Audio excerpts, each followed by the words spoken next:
The Pfaff Quilt Ambition 630 sewing machine threads and winds a bobbin super easy. I'm going to show you all the steps that it takes to get the machine loaded up and the bobbin wound correctly. So if you do all the steps in the right order and you practice, your machine is going to treat you right. I'm going to show you the tips and tricks that we teach all of our customers in when they're using this machine and get you into some good habits. So let's talk thread first. Number one, you need to be using quality thread when you're sewing. If you've got a box of thread from grandma, you know what? It's not probably the quality we want to put into this machine. You need to put in some nicer thread. This is a high performance sewing machine. Treat it correctly. I've had times where people have come in and all we do is switch it to a different quality spool of thread. The more you pay, the better it is, yes. So if you're buying cheap thread, you're going to get not so great results. Trust me, this machine is fine-tuned and needs to be treated that way. So one thing that we talk about is how to put the spool on the machine. So you've got multiple ways of putting the thread on. You've got this one, which is a horizontal spool pin, as well as a vertical spool pin. And we have another one that can be added on. So sometimes I'll use this when we do twin needle work.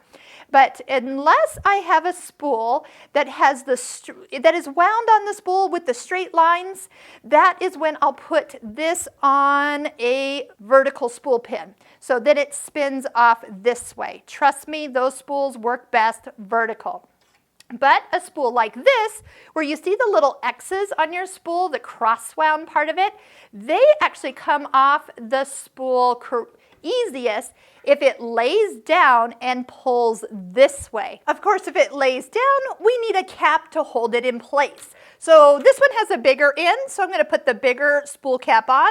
And watch, I need to make sure I push it all the way. Don't leave any gap.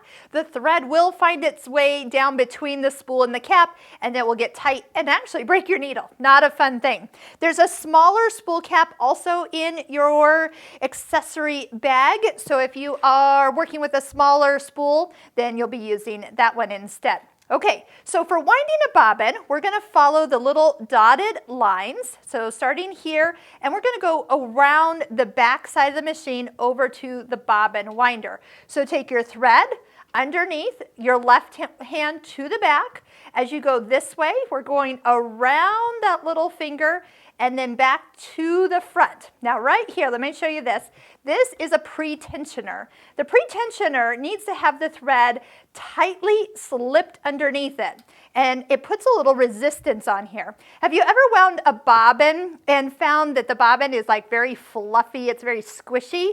Yes, that's when you just had the thread going around this, but not under it. So make sure you kind of click it in. You can kind of hear that it wants to snap over the thread and give it a nice pull so you know it's where it's supposed to be. Next, your bobbins. These are a very easy to find bobbin, but they are a class 15 plastic bobbin. So this is not the time to use bobbins from like a previous machine that are just clear. This is a specific size for this machine. Take the thread from the inside out and bring it up through one of the holes here, and then place the bobbin onto the bobbin winder. I'll usually just pull out any slack, and I'm going to hold this straight up once we start sewing, and we're going to push it all the way to the right side. When you do, it says bobbin winding on. So if you step on your foot control and start to wind, okay, it's slow because I have the speed really low, so I'm going to speed it up. And I could stop it. This will break off eventually, but so you don't have a little tail or pigtail left, stop it and you can cut it off, and then you're guaranteed not to have any issues later. So you can just go ahead and wind this bobbin full. It will kind of stop spinning once it can't take any more thread on it. I'm a fan of full bobbins, so I'm going to go ahead and get this all the way filled up. Once it stops filling up, just lift your foot off the foot control. Now I can see I could probably get a little bit more thread on there. If you have a lot, there is a small little screw right here that you could adjust the, like the stopper. So you can do a very slight adjustment. You just don't want to overfill it. But once you have it set, you could get a little bit more thread on there. But see how nice and firm that thread is? It's not loose and fluffy. That's because we're on and around the pretensioner correctly. Now, two things when we go to take this off. Number one, I'm going to slide it this way, and there's a cutter right here. So I can take the bobbin around that to cut it. So you don't have to find scissors to snip. Next, this bobbin is wound the exact way it needs to go into the bobbin area. So if you were to lift this off and come straight down to the bobbin area and drop it in, that is the correct way it needs to be inserted. So let's do that. We're going to slide it to the left, lift up, come around the cutter. So you're holding it so the thread is coming off the left side. So to put it into the bobbin area, let's go ahead and take the bobbin out that came with the machine. Slide this little lever to the right. It pops the door off. Take and lift the other bobbin out. So when you drop this bobbin in and you pull on it, it needs to spin counterclockwise. If it's in upside down, it works okay, but not always great. It is a lot easier to put it in correctly because it will easily get into this next groove the easiest. So when you slide it underneath this little gray finger, following the direction of this arrow, because we're going over the top and around, you can put your finger right here. You're actually putting the thread in the bobbin tension. You might even feel a little click as it goes in right about 6 o'clock and comes out about 7:30. Even though you don't see it, you can feel it, something happening under this little gray finger. Then just follow around and all the way down here, and you can actually see there's a little blade in here. So it's going to cut the thread when you give it a pull, and we're going to just let it be. That is the perfect length that once we thread the needle and start to sew, this bobbin thread will come up in the seam, and it just naturally is the right length to do so. Before we start to thread the rest of the machine, stop and make sure your presser foot is up. When the presser foot is up, all the areas you need to thread are open, including the tension discs that are right inside this first groove.